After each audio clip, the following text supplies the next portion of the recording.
Well, good morning. Isn't it cold out there? And what's going on this winter? It feels like a winter of my childhood, like a lot more snow, a lot more cold. And you know what? I'm already over it. I'd like to move on. Anyone want to press fast forward on that? Anyone planning a trip to somewhere warm? Jealous. Okay. Hey, this is my red chair. I spent an hour in this last Saturday, an hour rolling around in my crawl space in my basement with every towel we owned in the house, soaking up water. I'm looking at it and I'm going, this is not what an adult should be doing. And I'm in the middle of this moment. I got to tell you, I'm in a situation a week ago. I'm in a little situation. It's our day off. Shelly's having a nap. I'm thinking that I want to get this resolved before Shelly gets up. But I hear this voice in the distance, and it's Shelly calling me. Jonathan. And you know, I'm mad at me. The last thing I want is my partner, my spouse, my wife showing up and seeing my stupidity on full display.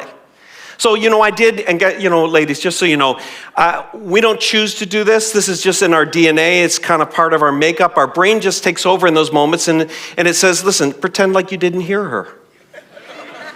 And so I pretended like I didn't hear her, but our house was really small, and that's the problem. And so it didn't take her long to find me, and I can see her face looking in the crawl space, leaned over, seeing this grown man in this red chair rolling around with every towel we own in the house trying to soak up water. And I can see that expression. First off, guys, it wasn't a good look. It wasn't a good look. And she's looking at me, and I can see it on her face. I married this? This is my person? See, she arrived in the middle of a situation that I created. I created this situation. She showed up. She had nothing to do with it. She did nothing to contribute to this situation, but all of a sudden, she's in this situation with me. See, what had happened, just about an hour before, Shelly laid down for a nap. I'm doing some cleaning up, and I begin to fill up the kitchen sink. And our water pressure is so low, it takes a long time to do. I'm a little distracted. I have noise-canceling headphones on, which did not come with a warning that you will not hear water. And so it's really the fault of the noise-canceling headphones. It was not my fault, Shelly. Anyway, I said, I'm a little hungry, so I grab something to eat, and I sit at the kitchen table, and I'm reading something, and next thing I know, I move my feet, and there's a little splash. Not like a good splash, not like I'm on vacation splash, but like your house has become a wading pool splash. I look over, there's half an inch of water in the kitchen. There's half an inch of water in the dining room. And so I take all the towels, I do everything to get this cleaned up, and I get it cleaned up before Shelly wakes up. So I'm taking it down to the laundry room, and that's when I saw in the crawl space. See, it's an unfinished part of the house. It's just a 3-foot, that's why I get on this feet, because it's like 3 foot high, and I can wheel around in that crawl space and get whatever we need. But it had come through, and it was all covered downstairs. And I was like, oh no.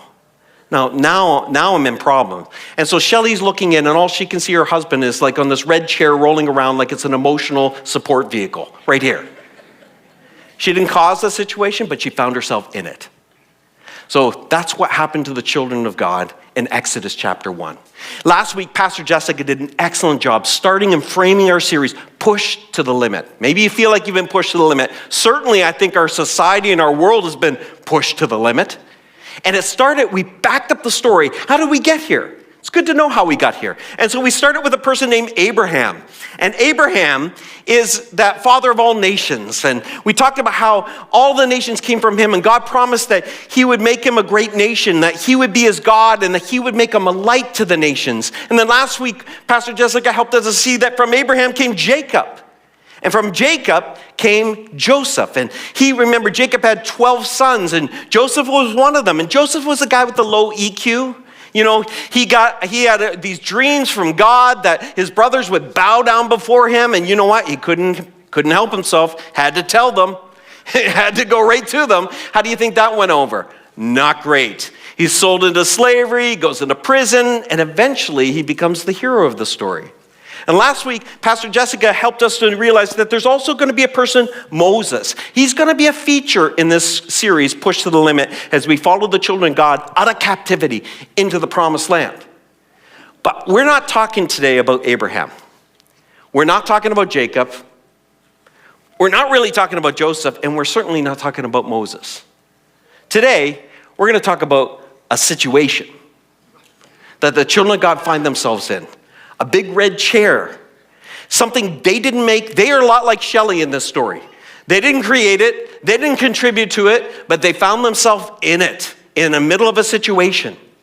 Maybe you know what that feels like. I suspect that there are many of us in this room, you're sitting in your own red chair.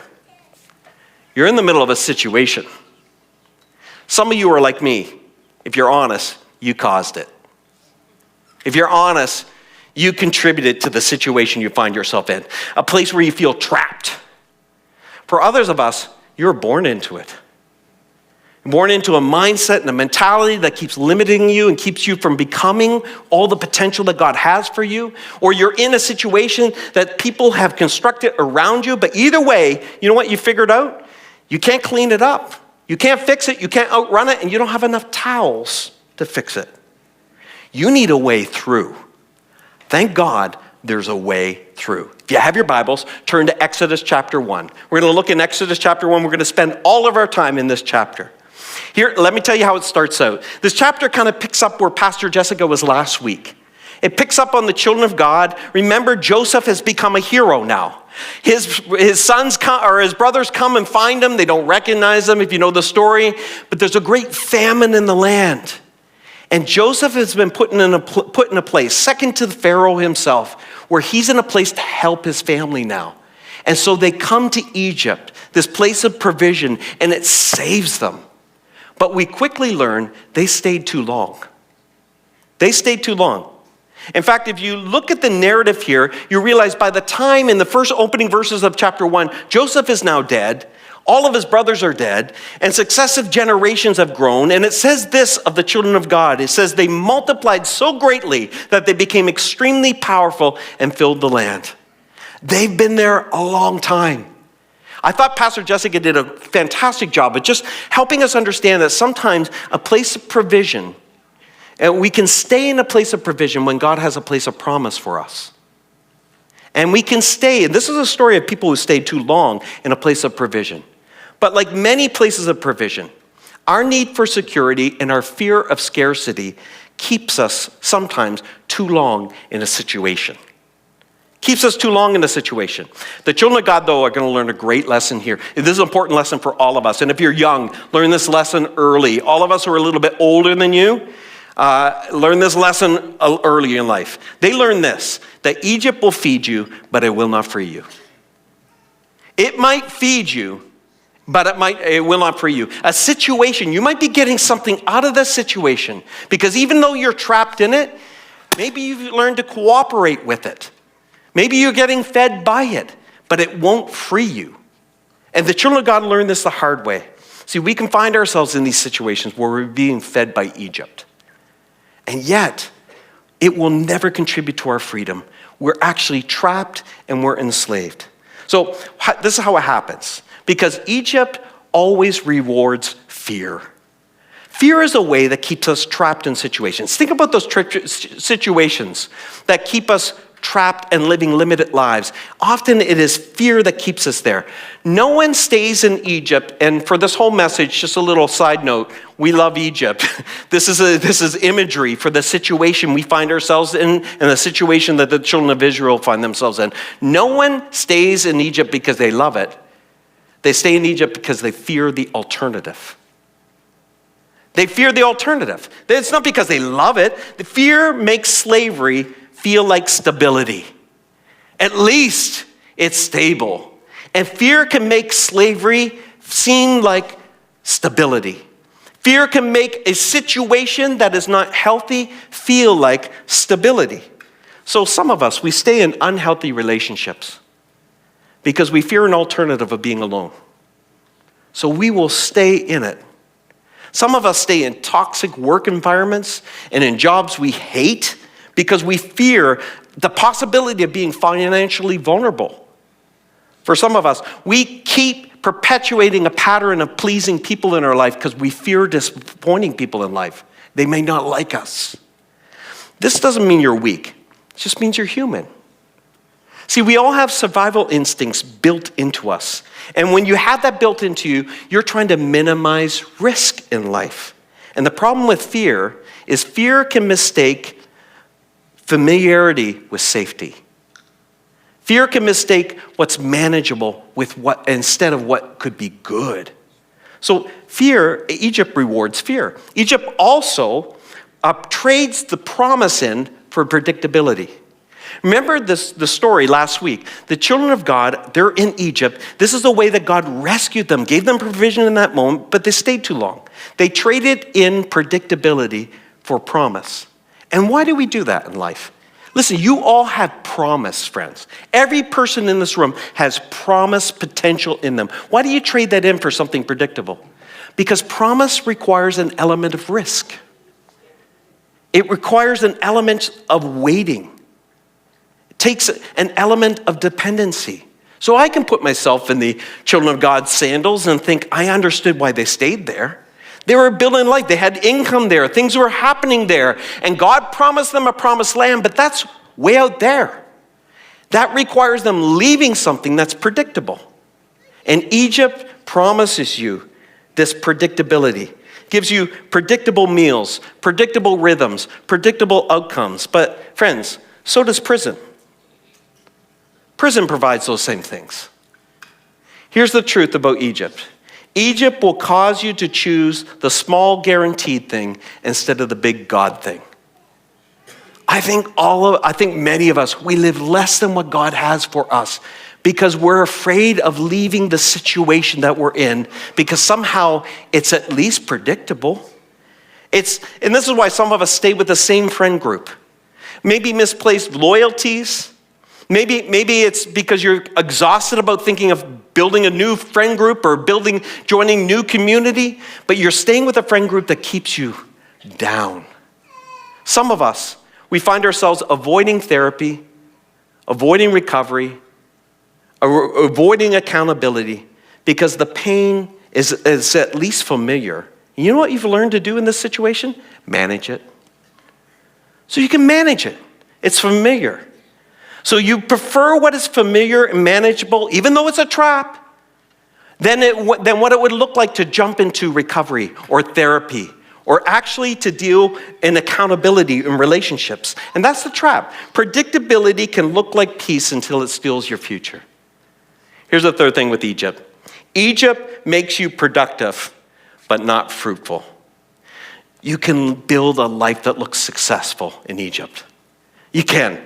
And you can curate that life while your soul shrinks on the inside. It's so easy to do in that moment. Egypt is great at output, but it's terrible at transformation. I think this point is particularly applicable to Torontonians. I think it was last month, Pastor Matt talked about Sabbath, and if you missed it, it's a great message to go back to. It's a message I think Torontonians should go back to regularly, because we worship at the God of busyness, don't we? And it's about your productivity. It's always about your output in life. And so we find ourselves living lives that always feel urgent. Everything has a sense of urgency around it. We can't even being late for something is unconscionable. And we never slow down to grieve. We never slow down to just listen, to heal, to transform, to reflect. And so we develop these perfectly curated lives, but our private lives are lonely and anxious and disconnected. And this doesn't mean you're not smart. It just means you've been trained to call output success. You've been trained to value productivity, what you produce, what you get, over who you're becoming, the person that is being formed there. Productivity is not necessarily proximity to meaningfulness in life. Some of us, we're in an Egypt situation, and sure, you're being fed, but you're not being freed. You're trapped. So what do we do with it? Let's talk about if you're in chapter 1, let's jump into the text here, because in chapter 1, we can see the situation the children of God find themselves in. Verse 8, it comes up here. Eventually, a new king came to power. A new Pharaoh comes to power in Egypt, who knew nothing about Joseph or what he had done. It's an interesting verse. This version of the Bible, or this portion of the Bible, was originally written in Hebrew, and that word "knew" is not necessarily what you think it means. Like, it's not just he forgot about who Joseph was, or he never heard his name. No, it means in Hebrew he refused to recognize. This means that he's at a place in life where he's deliberately not recognizing the contribution of Joseph or his people, that we owe them nothing. He's turning on a dime here. And his intent, he needs to manufacture energy now against this marginalized minority group. He needs to get some energy, and there's no better energy than to fan the fan of fear. Fear. So a welcome minority becomes a targeted threat. And he does it skillfully, masterfully. Look what he does in verses 9 and 10. He begins by telling a story about them. He's raising fear. He says, there are too many of them. They're too strong. They might join our enemies. If our enemies attack, they'll join them in the crusade. And this allows him to simplify and other people. And to other a person is to make them not like you. So there's too many of them. There's too many. They're taking over. They're undermining our way of life. And then fear inevitably produces stereotyping. Look at this verse. The Hebrew women, can you say these words with me? Are not like, oh, that wasn't very good. I know it's cold, but come on. Okay, the Hebrew women are not like the Egyptian women. They're more vigorous. When you read the chapter, here's what's going on contextually. So Pharaoh's got a plan.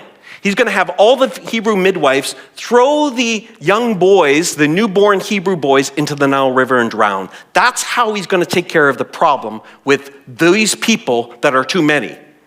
The problem is these Hebrew midwives fear God. So they're not going to do it.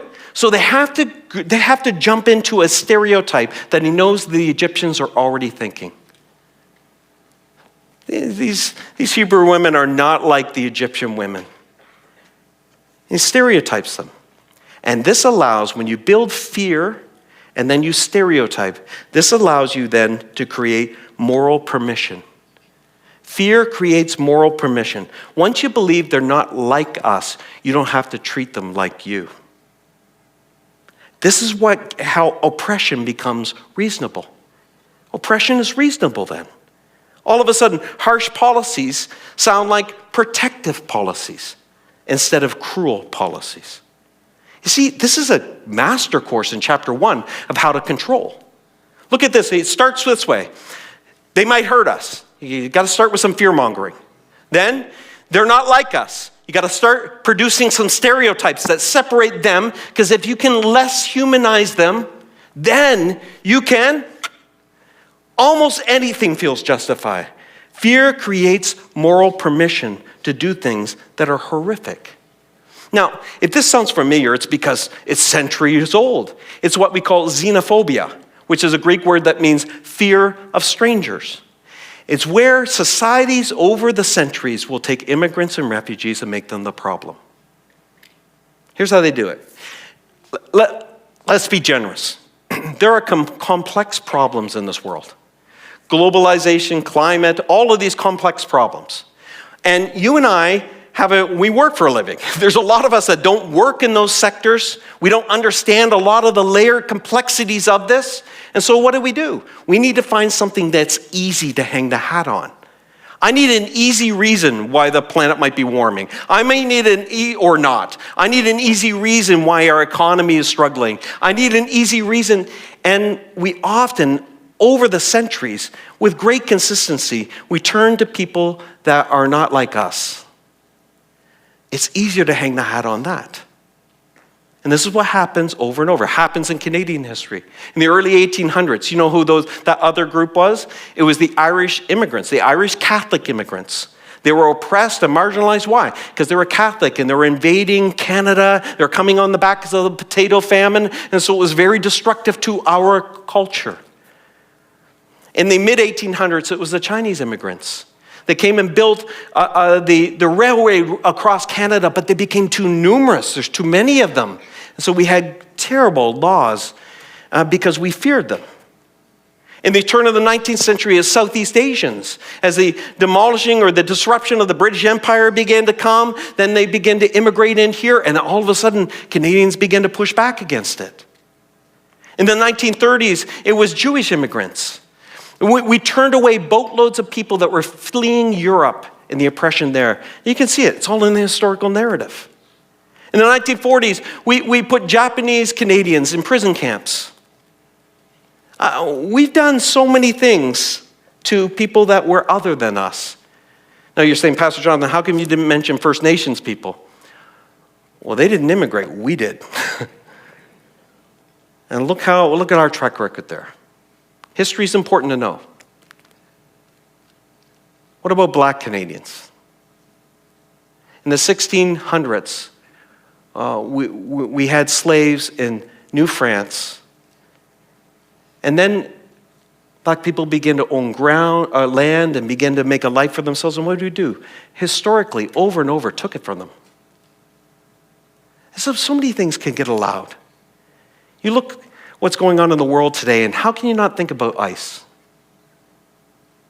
I don't care where you land politically. I'm just saying, if you can validate some of the stuff that I hope you see in your feeds too, the cruelty that can happen. Friends, be careful. When we're taking bait, this is easy. This is as old as history. This happens over and over and over again. And then we allow levels of racism that leaders of the free world can put on their social media platforms, racist things about Black people and others. And we see it as almost normal, or worse, we excuse it. We excuse it because, they believe this. Whoa, what are we doing here? We're not following a person. We're not following a party. We're not following an ideology. We're following a king. And it's his kingdom come. His will be done. And you know what? He loves everybody equally. He loves the person who comes to church. He loves the person who's never donned the church. He loves the person no matter what the shade of the color of their skin is, no matter what gender they may be. He loves the person. For God so loved, fill it in with me, the world. That includes me. And you know what? What's hard on my worst days? It includes my enemies too. God loves them.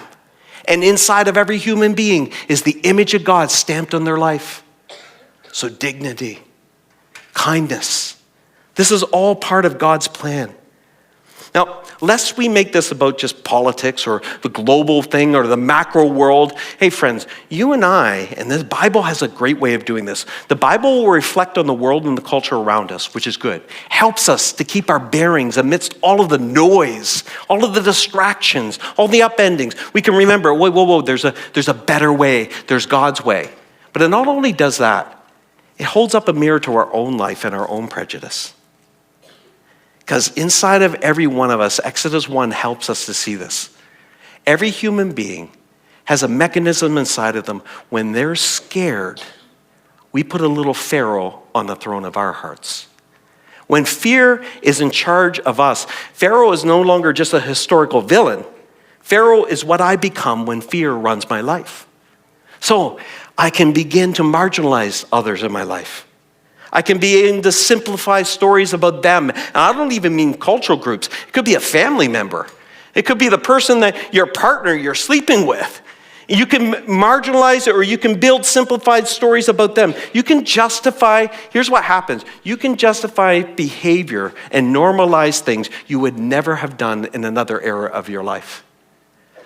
I've watched Christians say things about people that I've known them long enough that they would never have said decades ago.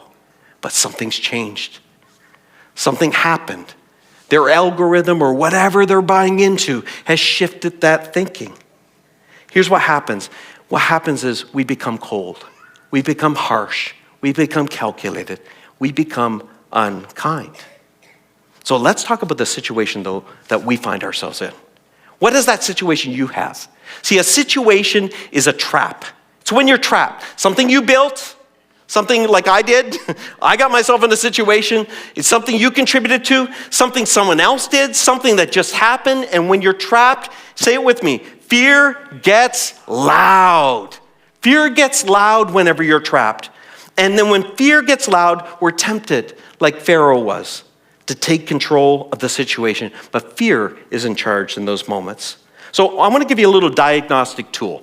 And I'm just going to give you a little tool to help you diagnose where you're at today. Because I have a feeling everyone is in some sort of situation today. You all have your own red chair in your life today.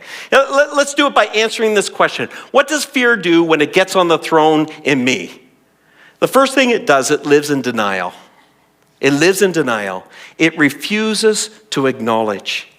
It has to. Remember the story? And this is all from Exodus 1. Pharaoh says he knew nothing about Joseph. It was selective amnesia. That's what he had in that moment. He had selective amnesia. Why? Because it was an inconvenient truth.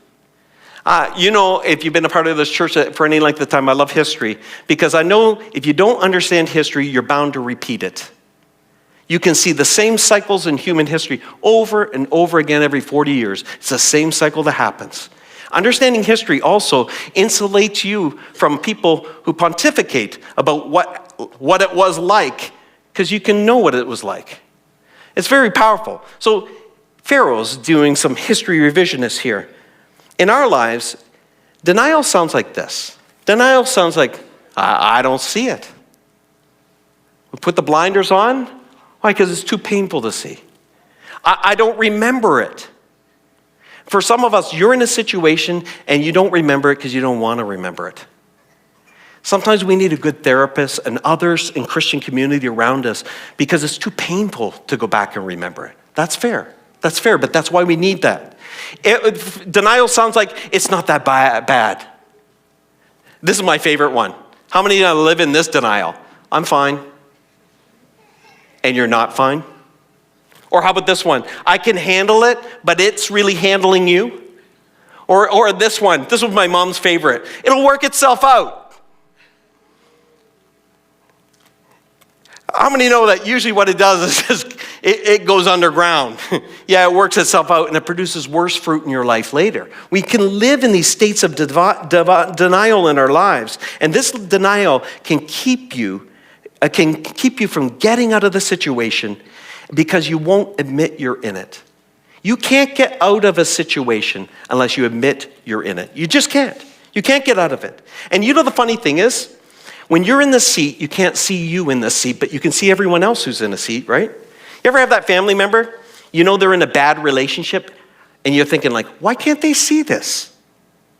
Or they're in a bad work situation, you're going like, what? They complain about it all the time. Why can't they see this? Because they're blind to it. Often, the red seat you sit in, unless the pain is acute, you're blind to it because you've learned to live with it. But the people around you, they're like Shelley peering in the crawl space, looking at the grown adult sitting on the red chair, wheeling around with towels, trying to make the best of a terrible situation. They can see it. Oh, your partner's probably mentioned it on occasion. Maybe your mom has. Maybe your dad has. Maybe your kid has about you. And you know what? It's easier to live in a place of denial than it is to own the seat, but you can't get out of it. You can't get out of a situation unless you admit you're in a situation. Why do we deny it? Well, it's because fear is telling us a story. Fear has a narrative, and it keeps telling you a story. And the story goes something like this. You can find it Pharaoh does it in Exodus 1, 9, and 10. He says, they're too many, they're too strong, they might turn on us, they might join our enemies. Fear tells stories, and it's always in extremes and what ifs. They're always to extremes, and always the what ifs. In our lives, it sounds like this. If I forgive him, if I forgive her, then I'm letting them off the hook, I lose my leverage, and they'll do it again. Or fear says this, if I ask for help, they're going to judge me. If I ask for help, they're going to judge me. If I set boundaries, I'll be the bad guy. If I bring this up, it'll blow up. If I'm generous, I'll go without. There's all these extreme narratives and what ifs that fear tells you. And friends, please know this about fear. Fear doesn't Fear doesn't predict the future. It edits the future. Fear never tells the whole story. It just tells the worst story. you ever notice that about fear? Go back into your childhood. How many were afraid of something and you got older and you got over it? Why? Because it wasn't the whole story. It was just the worst story. And fear does that, and it's a way of controlling you and helping you live in a place of denial. This is why some people will live and they get convinced, better the devil you know than the devil you don't. You know people like that? You ever been that person? Better the devil I know than the one I don't. Hey friends, both things are the devil. Those are not great alternatives. So getting out of the seat, often we live in a state of denial because we told ourselves a story that helps us to live in there. Fear keeps us there. Fear keeps us there. And you know what happens when you sit there long enough? You begin to cooperate with it. Fear is cooperating. It's going along to get along. Sometimes we find ourselves in situations and we can't get out of it because we'd rather cooperate with it because we want to go along with it to get along with it. I don't know how many of you saw our Prime Minister, Mark Carney, give a speech at Davos, the World Economic Forum in Switzerland, a couple weeks ago. I speak for a living, and so I love speech makers, and I love speech writers, and I listen to a lot of professors that they talk about these global speeches. And this is not a political talk at all. This has nothing to do with politics, whether you like Mark Carney or not.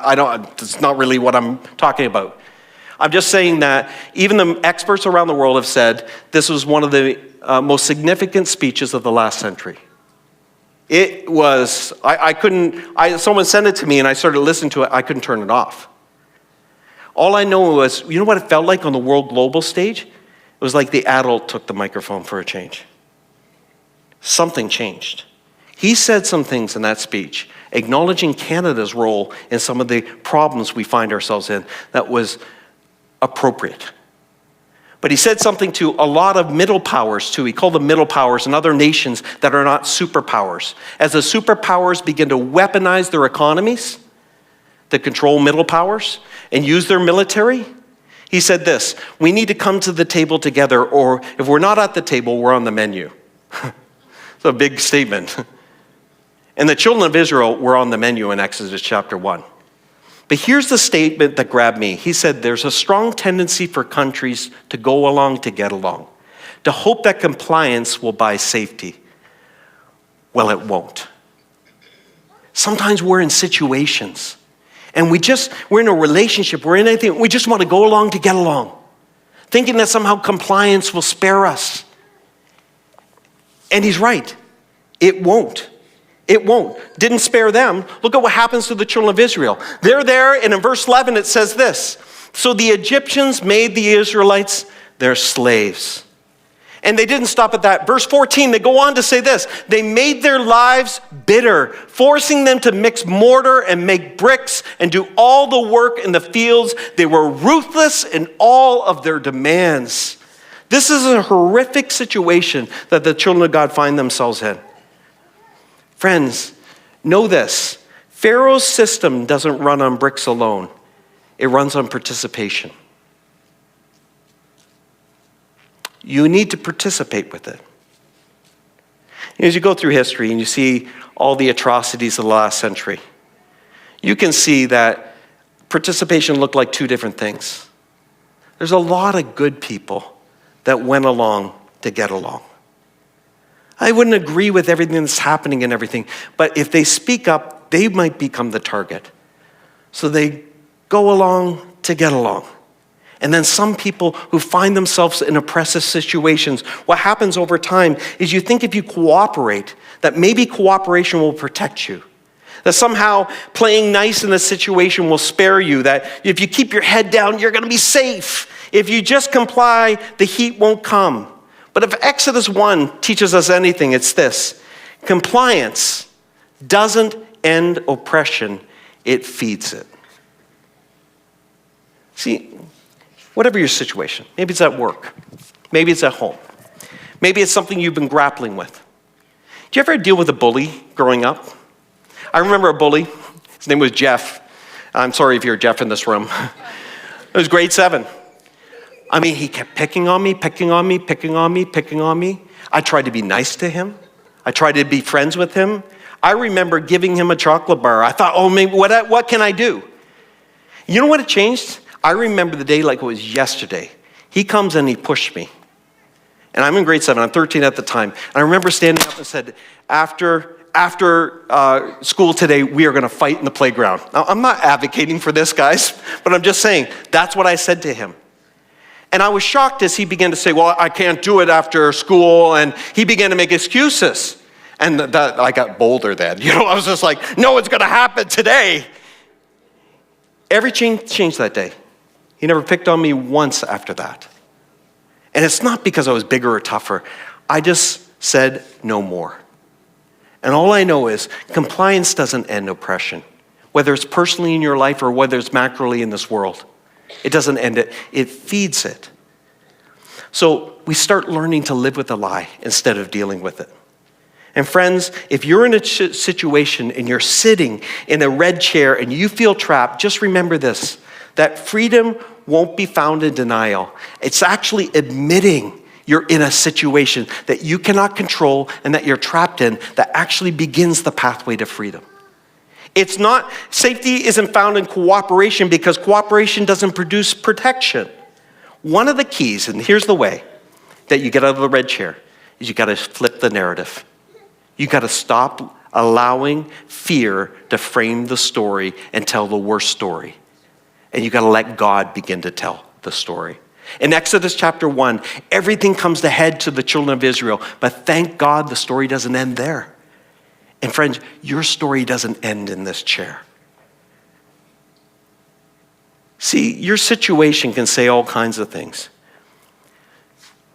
And often what it is fear is loud, but you need to remember this. Fear is not Lord. Fear may be loud, and it is, but it is not Lord.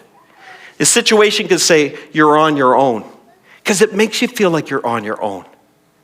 And God will remind you, I am with you. I love how he says in Scripture, I will never leave you. And listen, he doesn't even leave it there.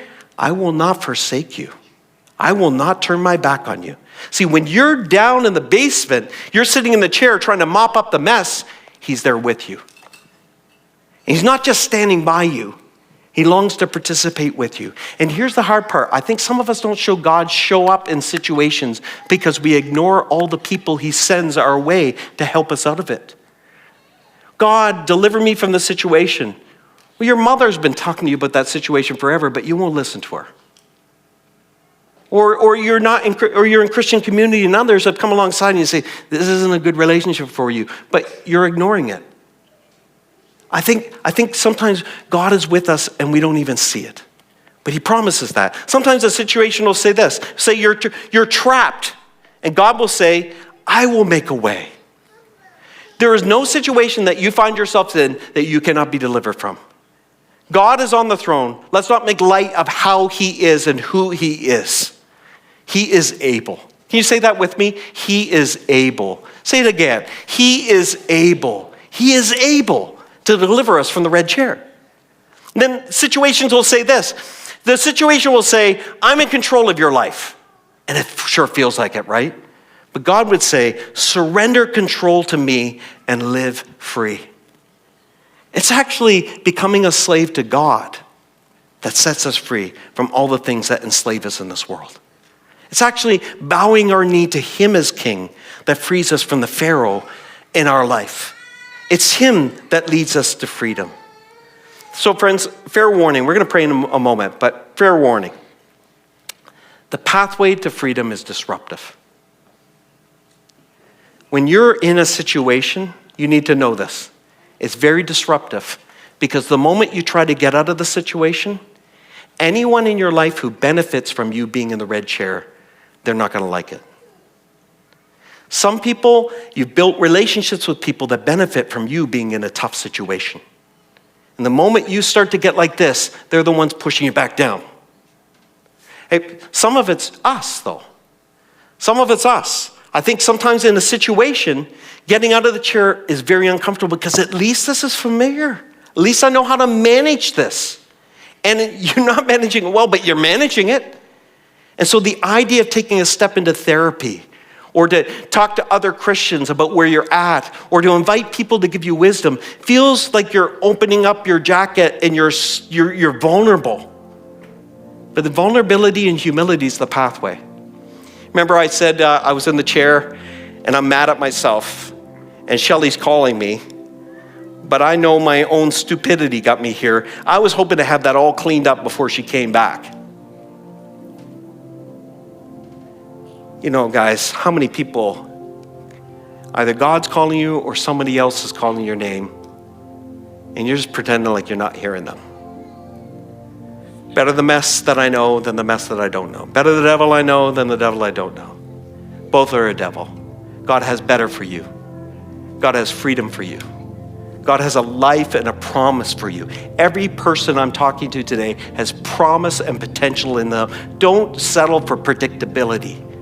Even prison gives you that. Reach for promise. Reach for what God has for you. He came to set captives free. Next week, you're going to see how your past actually begins to shape your future. And we're going to be introduced to a deliverer, Moses, who's going to come along next week.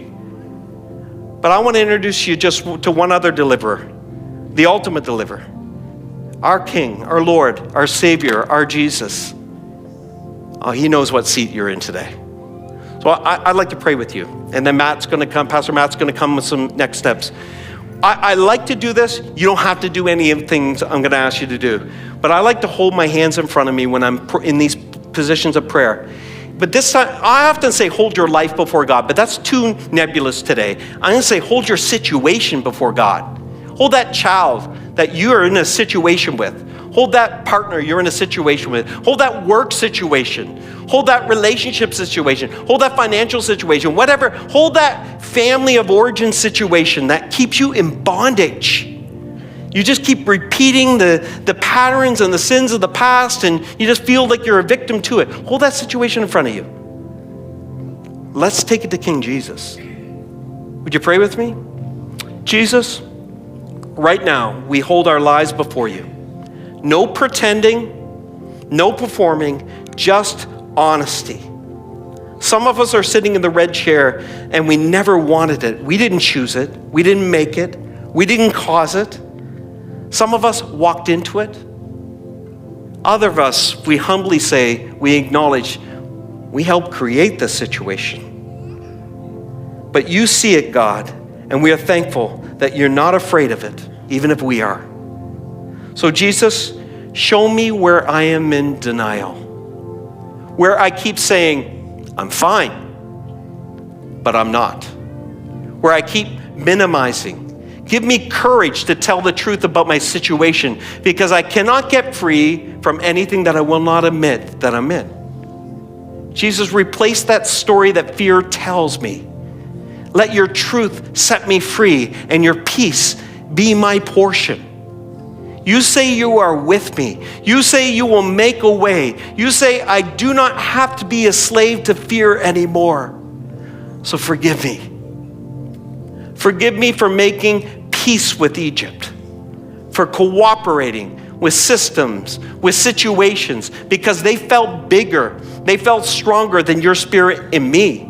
Today, I remind myself, greater is he that is in me than the situation I am sitting in. And for those of us who feel hopeless, remind us today. Remind us that Exodus 1 is not the end of the story. When pressure rises, you raise a deliverer. When situations threaten, you are already moving, God. We put our lives in your hands today. We open our hands. We surrender. We tell the truth. We receive your peace. Jesus, come. Amen.